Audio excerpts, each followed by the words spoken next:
Pastor Joe Costevens, who is the pastor at the First Baptist Church of Ferguson, Missouri, along with Kenny Petty, church planting strategist, Plant Midwest, senior pastor of the Gate Church in St. Louis.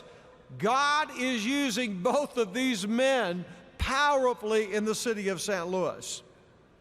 And after they give their welcome, Dr. Nick Floyd, who is the teaching pastor of Cross Church, has been asked by the Order of Business Committee to give the response from the Southern Baptist Convention to you and to the city of St. Louis. And Nick will follow immediately following Pastor Joe and Pastor Kenny.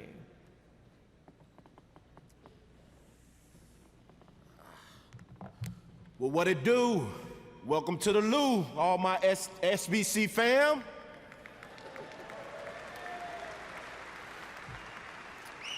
For all of you who may not have grown up in an urban place, he said, welcome to St. Louis and thank you for being at the Southern Baptist Convention.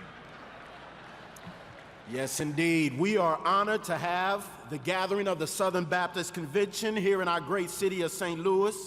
And we are celebrating 200 years of the St. Louis Metro Baptist Association this year.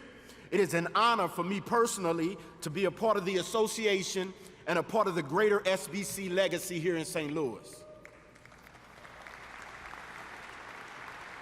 St. Louis is a historic town. During the days of westward expansion, it is St. Louis that trained and sent out missionaries as our country continued to expand.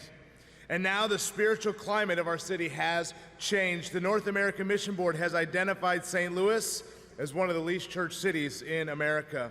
This city is a part of the Send Network, and the city that once sent out missionaries is now in need of missionaries to come back to reach the lost. With 79 neighborhoods, each having their own distinctive styles and personalities, St. Louis exemplifies the melting pot personality America has always claimed to have.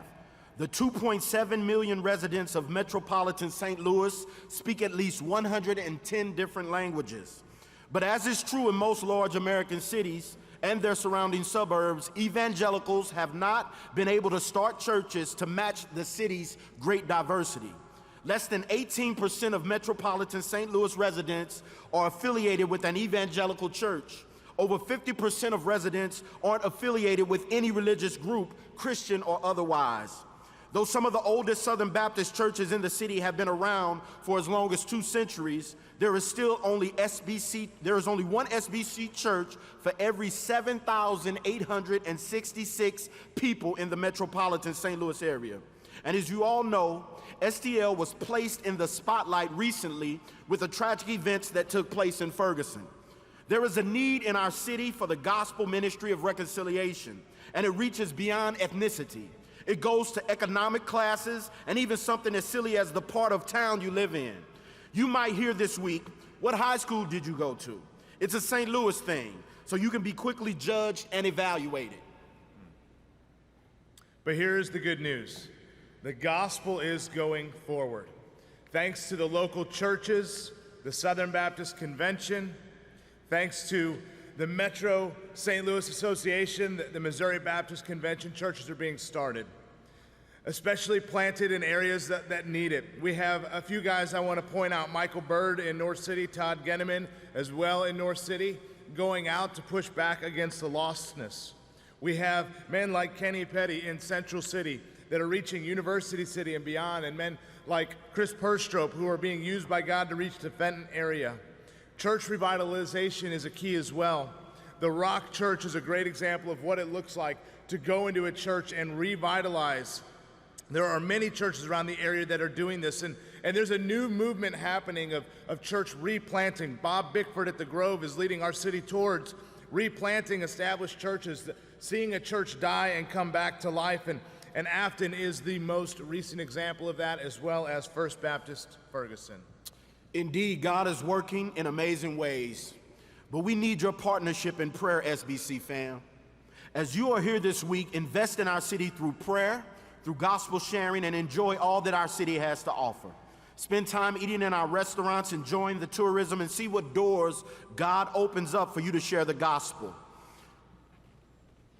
If you like coffee, make sure you check out Blueprint or perhaps Sump. If you love Chinese food, Kenny has offered to take you to his favorite hot spots. And tourism is huge. If you happen to like baseball, there is no greater town, I say that unequivocally. Take a stadium tour, catch a game, but don't skip the convention or Ronnie will have my head. Thank you to our President Ronnie Floyd for leading us well in the past 2 years. Thanks to Kevin Ezell for his leadership in directing the North American Mission Board. And thanks to David Platt for his energy and passion for reaching the nations through the IMB. Thanks to Dr. Yates for leading the state convention. And thank you to my boss, Jim Breeden, for his incredible leadership here locally. And if we could leave our welcome this way, we want to thank you for showing up to our city to represent the SBC, to be the hands and feet of Christ in this town. And so as you eat lunch and as you walk through our city, would you share the gospel? Would you pray over those you see weeping? Would you invest as Jesus would invest if he were here? Amen. Bless you.